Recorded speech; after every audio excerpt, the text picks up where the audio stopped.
Okay, wonderful. So this is Cristina Lorefice here, and today I'm Zooming with Jamie Catto. Jamie, welcome and thank you. Yeah, and we have 15 minutes starting from now. Okay, at the end of the 15 minutes, we'll see what message is delivered. And before we start, I just wanted to kind of tell you why I started this. I wanted to actually travel around the world and meet inspirational people that have a meaningful message to deliver. And then as I got to the UK from America, this whole thing happened, this pandemic. So my whole project went out of the window and I'm like, now what? And then I'm thinking, you know what? I'm going to be Zooming with the people that come in my path, on my path, and do it that way. And so far it's been amazing. Like, you know, the universe, life is just bringing people that are just beautiful souls and inspirational human beings. And so welcome, Jamie. I didn't know about you, but then when I went on your website, I'm like, wow. First off, the movie that you made, I want to talk about that, Becoming Nobody. And you had the chance to meet Ram Dass. So tell me all about that.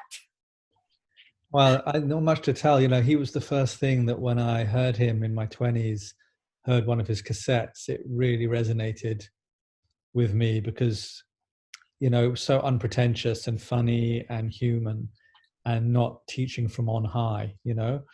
And he just, you know, such a wonderful mix of humor and tenderness. And I fell in love immediately.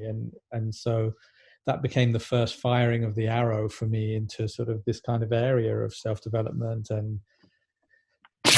And I still, in all the years I've been doing it, I've never found anyone still that touches me as deeply or as enjoyably as him, you know.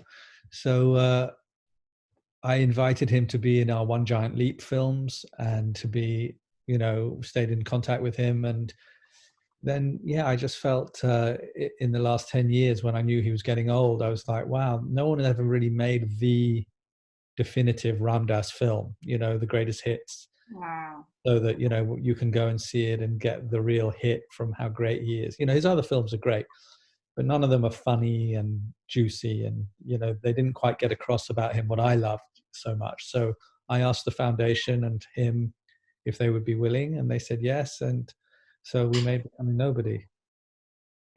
What an honor. I mean, I feel honored right now. I feel like a warmth here right in my chest, you know, as you speak about him, because also I have been a fan of Ram Dass, a follower, and I'm in awe of him, you know. Can you tell us about like what his essence is? Obviously, you've been in his presence.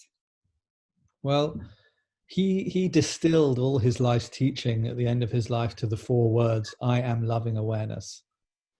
And, you know, he was very much about, where do you identify? You know, are you the busy ego, or are you the busy helper, or are you the, you know, are you this, are you that? And he was very much about looking through the eyes of the soul, so that he doesn't look at you, the ego, or you, the personality. He's seeing another soul doing another life, you know, a curriculum. And to frame life like that was his, you know, great message, that, you know, you can meet the adversity of life and the things that you don't want as a problem, or you can frame them and look at them as some sort of curriculum, some sort of lesson to show you where you're stuck, or lesson to show you where you're magnificent, or to mirror something for you. It depends how you want to look at your life, as a problem or as an opportunity. When you look at it more as an opportunity, there's less stress, there's less resistance, there's more illumination, there's more intimacy, there's more humor, and there's just a better life. You know, even if you don't believe in the soul, even if what he's saying is nonsense, just in practice, it's still a more efficient and enjoyable way to live, you know. And that was really his essence, is looking through the eyes of the soul, and that kind of surrender to adversity, or what seems to be perceived as adversity, to look at it like that, instead of constantly trying to be in control and make things comfortable and make things how we think we want them. Yeah. Makes perfect sense. I am a laughter wellness practitioner. I use laughter in my workshops, in my counseling, in my coaching. And so I was really taken when you talk about humor, how humorous was Ram Dass. Well, he's always laughing at himself and everybody else. He's always, I don't know if you have the expression where you are hamming things up. Do you know that? Actually, no. To ham something up is to like be a diva, like to exaggerate the pretentious and the ridiculous, to really allow that to be a big part of it, to be a big queen. And he was always fun at being teased and teasing other people, and being playful, I think he's one of the great sacred fools. Say that again. One of the greatest sacred fools. Yeah, I love that. And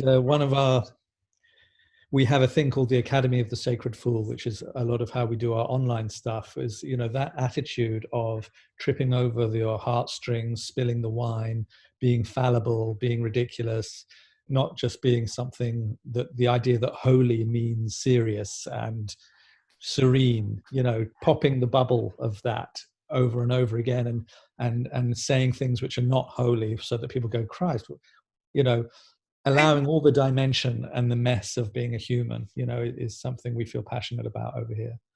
I love it. Laughing at our thoughts and the ridiculousness of life sometimes. Very much. So, yeah, I feel very aligned with that. And yeah, I interviewed once the author Tom Robbins, who's a great favorite, who's also a sacred fool. He wrote Jitterbug Perfume and Even Cowgirls Get the Blues. Great novels, American novelist. Okay. And he said in the interview so truly, he said, wisdom cannot exist without playfulness. Let's say that again. Wisdom cannot exist without playfulness. Hallelujah! Yeah. Society, we're pushed to become somebody, even myself. There's always that behind that force of you gotta be somebody. And so how do we dismantle that need of becoming somebody in a society where we're just feeling that we have to be something, we have to be somebody? Well, yeah, with everything that's fired at us from education through the media, that's not always an easy thing. But first of all, to realize it's bullshit. It's bullshit, yeah. And also to realize that when you see all the, one of the greatest proofs of that is that when you see lots of other people who have become somebody, that they're not happy. All the great somebodies that you see do not reflect the greatest amount of happiness. And actually, it's often the nobodies who are simple, yeah, not so ambitious, who are not giving themselves that pressure and that criteria, that incorrect criteria. So, all you have to do is open your eyes and look around, and the truth is right in your face. Whether you're brave enough to not have to be constantly searching for that feedback is another matter. And it's not something that goes from 0 to 100. It's not just a black and white thing that you wake up one morning and just lose it. There will always be hooks.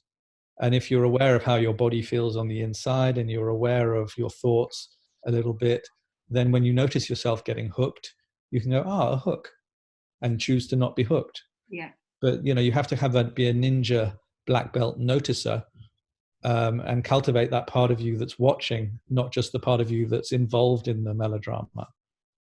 Absolutely. I love that. Yeah. So it takes that extra awareness to say, okay, right now, there's a little part of me that wants to be the somebody, but I'm aware of it. And you know what? I'm going to play with it. Mm-hmm. Exactly. Is that right? Yeah, that's how it is for me, certainly, of like, and noticing and not minding when you slip up, like not minding. Like I'm starting my teacher training this year. It's just launched yesterday, the teacher training. Fantastic. And I noticed myself, we've had a lot of applicants at the beginning. We've had like more than 200 in the first thing. Yeah. And I noticed myself enjoying telling people we've had more than 200 applicants. Yeah. Totally unnecessary for people to know that. But I feel a bit special. So I keep dropping that into conversations, and that's me sort of slipping, going, look how somebody I am, and just to be compassionate about noticing yourself do it. I think that is the key, because I think we cannot escape. You know, a lot of the times we want to escape the ego or kill it. But the truth is, in my view, is that we can't. And all we can do is notice and bring it to our plate, you know, and say, okay, here you are. And I'm going to dance with it. I'm going to play with it. Thank you very much. And try and reduce its decision-making capacity. That it's not so much getting rid of it. It's more like demoting it, like not giving it the email, not giving it the mouth, not making it the main decision maker, but not banishing it either, just keeping it in its place. Yeah. It's a little bit like when I started this little project, Zooming With, I was thinking, I want to meet this person and this spiritual teacher and this author. And then I said to myself, you know what? I'm just going to allow it and see who comes my way. And it's so much more fulfilling. Absolutely. How do we integrate joy, playfulness, laughter in our lives? A life that is, we're told to be serious, right? We're told to be dead serious. How do we integrate joy and laughter and humor in our lives, do you think? You know, for some people, it's more of a risk than for other people. No one wants to be exiled. No one wants to be laughed at. We want to be laughed with. And so it involves a little bit of risk, but it doesn't have to involve a lot of risk. You know, if you want to choose the kinds of people who look most likely to enjoy it, you know, if you've got a very closed boss or father or, you know, don't go straight to the people who are the least likely, you know, pick your audience. So, you know, just start with your kids or with your nephews and nieces. Children are often very, very much quicker to be playful. Start there. Start with the people in your life or the areas of your life that seem the most likely to be receptive. Mm-hmm.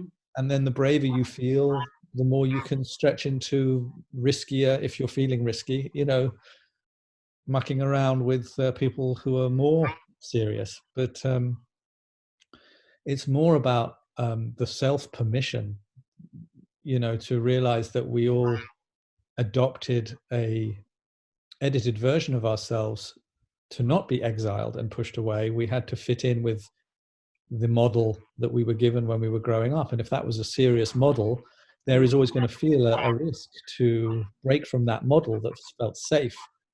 So for some people, it's more risky than others. And I think the most important thing is just not to push.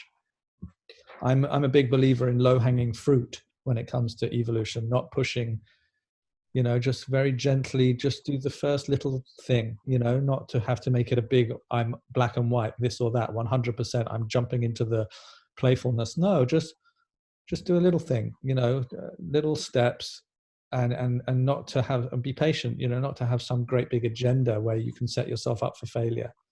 Yeah. I'm aware that our time is almost over, and I wanted to do a little joyful breathing with you, if you're up for it. Okay. Okay. So this is how it goes. We're going to breathe in for 4, and then we're going to exhale with the simulated sound of laughter. So even if it feels a little uncomfortable, that's okay. Just witness it and see how it goes. Are you up for it? Oh, yeah. Okay. Okay, so we're going to breathe in for 4.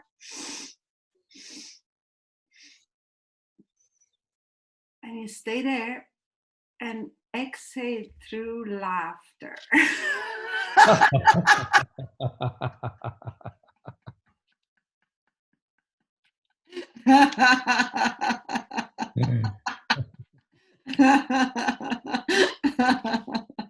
Oh, wow. Thank you, Jamie. Well, look, our perfect timing. I really enjoyed our time together. I want to thank you. And your website is www.jamiecatto, right? Catto. In a nutshell, I just want to ask you one more question. What is the nugget of wisdom for you to deliver to the world? Your specific nugget of wisdom for the world? Give yourself a break. Let yourself off the hook. Give yourself a break. I love it. All righty. And thank you so much. And I'm going to thank you so much, Jamie. Thanks again. See you again soon. Are you there? Oh no, I have to stop. Okay. Stop. I hope you enjoyed this, and please like and subscribe to my channel. See you soon again with more Zooming.